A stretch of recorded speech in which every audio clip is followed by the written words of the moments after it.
اعوذ باللہ من الشیطان الرجیم، بسم اللہ الرحمن الرحیم۔ معزز ناظرین و سامعین، السلام علیکم۔ آج کی ویڈیو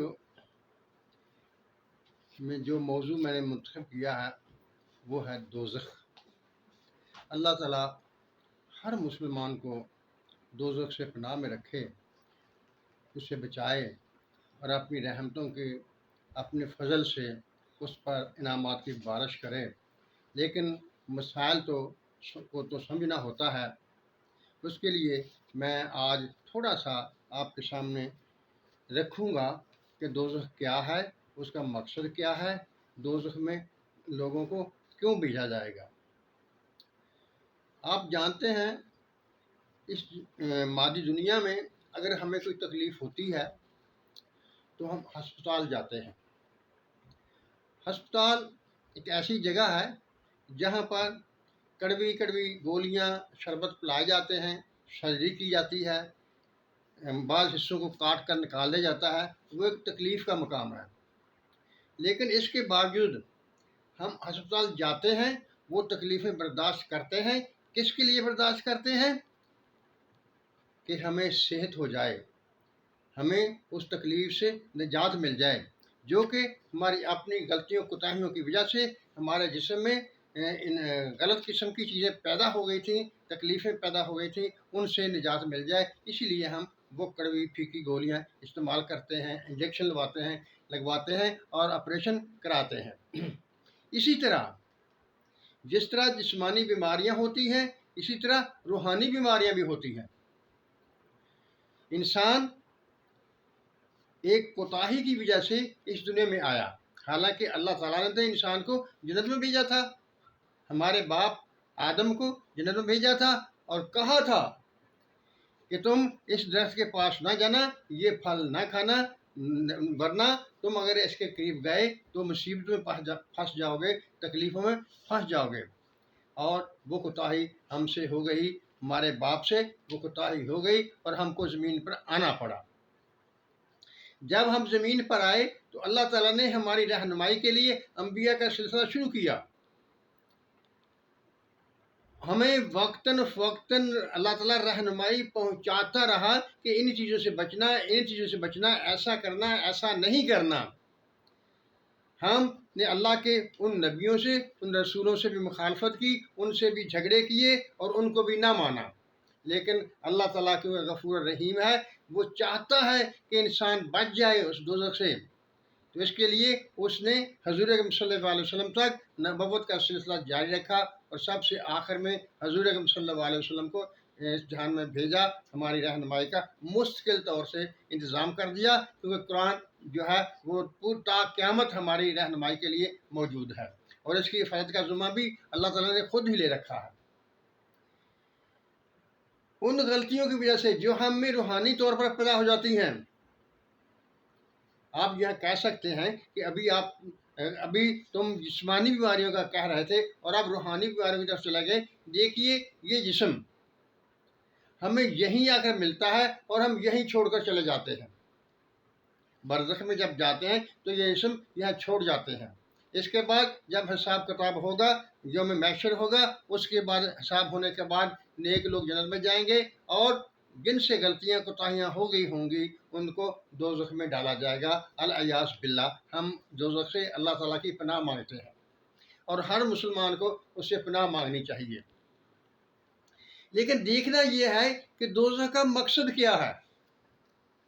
دوزخ سزا دینے کے لیے بنایا گیا ہے یا اس کا کوئی اور مطلب ہے؟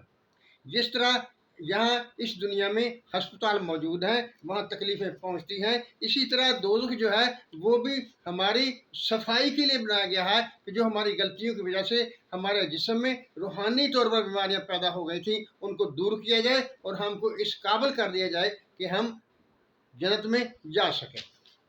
یہاں اب سوال پیدا ہوتا ہے کہ جنت دائمی ہے، ابدی ہے، یعنی جو دوزخ میں جائے گا کیا وہ ہمیشہ ہمیشہ کے دوزخ میں چلا رہے گا؟ اس کے لیے میں کچھ احادیث مبارکہ آپ کے سامنے پیش کرتا ہوں جو اس بات کو ظاہر کریں گی کہ جنت دوزخ واقعی ایک ہسپتال کی مانند ہے، شفا خانے کی مانند ہے۔ اس میں جو جو ہماری وہ کمیاں کوتاہیاں پوری ہوتی جائیں گی، اللہ تعالیٰ ہم کو وہاں سے نکال لے گا اور جنت میں داخل کر دے گا۔ سنیے یہ پہلی حدیث مبارکہ، عبداللہ بن عمر بن عاص سے روایت ہے کہ جہنم پر ایک دن آئے گا جب اس کے خالی دروازے بھٹبھٹائیں گے اور اس میں کوئی نہ ہوگا، اور جو اس وقت ہوگا سب لوگ اس میں یہ اس وقت ہوگا جب لوگ اس میں 100,000 سال یعنی احقاب کی مدت پوری کر لیں گے۔ یعنی اس کا مطلب یہ ہے کہ چاہے وہ کتنی لمبی مدت ہوگی لیکن آخر کار اس کا اختتام ہونا ہوگا اور دوزخ میں سے سب نکل جائیں گے اور جنت میں داخل کیے جائیں گے۔ ایک اور دوسری حدیث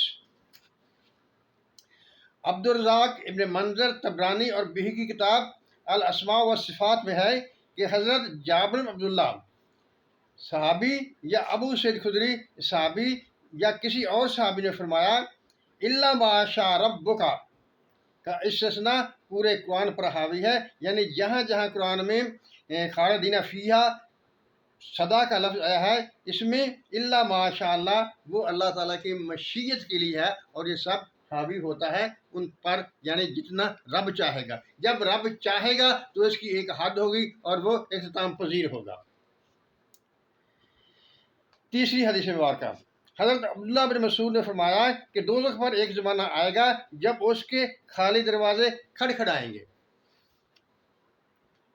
یہ حدیث مبارکہ صحیح ہیں، مسلم بخاری میں بھی موجود ہے کہ دوزخ کا ایک وقت مقرر ہے، ایک وقت کے بعد وہ خالی ہو جائے گا۔ آئیے اب میں ایک قرآن شریف سے آیت مبارکہ آپ کے سامنے رکھتا ہوں جس سے یہ واضح ہو جائے گا کہ جب تک اللہ تعالیٰ چاہے گا اس وقت تک لوگ دوزخ میں رہیں گے، لیکن اس کے بعد ان کو وہاں سے نکال لیا جائے گا۔ جو بھی یہ بات کو اس کو ظاہر کرتا ہے کہ دوزخ عارضی ہے، مستقل طور پر نہیں ہے۔ سورۃ انعام آیت نمبر 128، اعوذ باللہ من الشیطان الرجیم، بسم اللہ الرحمن الرحیم، قال النار مثواکم خالدین فیہا الا ما شاء اللہ ان ربک حکیم علیم، یعنی تم کو آگ تمہارا ٹھکانہ ہے، اس میں ہمیشہ رہنا ہے مگر جتنا اللہ چاہے، بے شک آپ کا رب حکیم اور علم والا ہے۔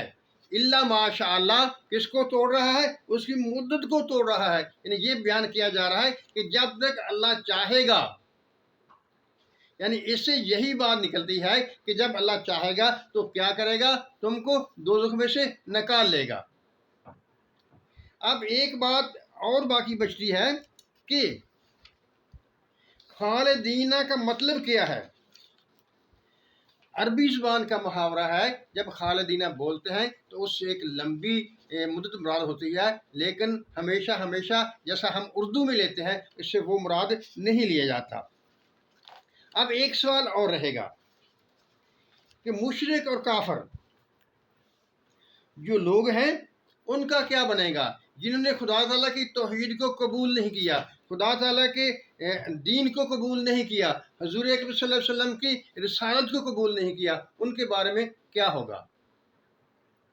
دیکھیے یہ بات سوچنے کی ہے، لیکن جو حدیث مبارکہ اور آیات مبارکہ میں نے آپ کے سامنے رکھی ہیں اس میں صرف یہ بات ہے کہ دوزخ کے دروازے کھٹکھٹائیں گے، اس میں اس کی آگ ٹھنڈی ہو جائے گی، اس میں وہ تپش جو پہلی تھی وہ نہیں رہے گی۔ ہو سکتا ہے کہ وہ لوگ جو کافر اور مشرک ہیں وہ رہیں تو دوزخ میں، لیکن دوزخ کی جو علامتیں ہیں، جو آگ ہے، وہ اللہ تعالیٰ کی رحمت سے ٹھنڈی ہو جائے، اس طرح سے ان کو بھی شہرت مل جائے گی، لیکن ان کو جنت نہیں ملے گی۔ جنت صرف ان لوگوں کے لیے ہوگا جو کہ اللہ تعالیٰ کی توحید اور اس کے رسولوں، انبیاء، قیامت سب پر اور مرنے کے بعد دوبارہ جی اٹھنے پر ایمان رکھتے ہوں گے، ان کو وہ جنت کے حقدار ہوں گے۔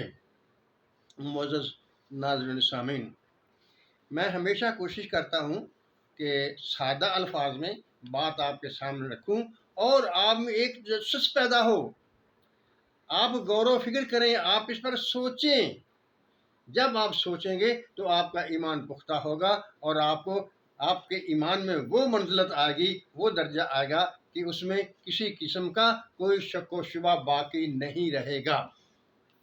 اللہ تعالی ہم سب کا حامی ناصر ہو۔ آخر میں ایک بار پھر کہوں گا، دیکھیے بھائی، اگر آپ میرے چینل کو سبسکرائب کریں گے اور اس کو لائک بھی کر دیا کریں گے تو میرا حوصلہ بڑھے گا اور میں اس سے بھی زیادہ بہتر طریقے سے آپ کے سامنے قرآنی اسلامی مسائل کو رکھوں گا اور ان پر اپنی رائے دوں گا۔ میں کبھی یہ نہیں کہتا کہ آپ میری رائے کو مان لیں، میں ماننے کے لیے بیان نہیں کرتا، میں صرف آپ کے ذہن میں ایک سوچ پیدا کرنا چاہتا ہوں۔ اللہ تعالی ہم سب کا حامی و ناصر ہو۔ اللہ حافظ۔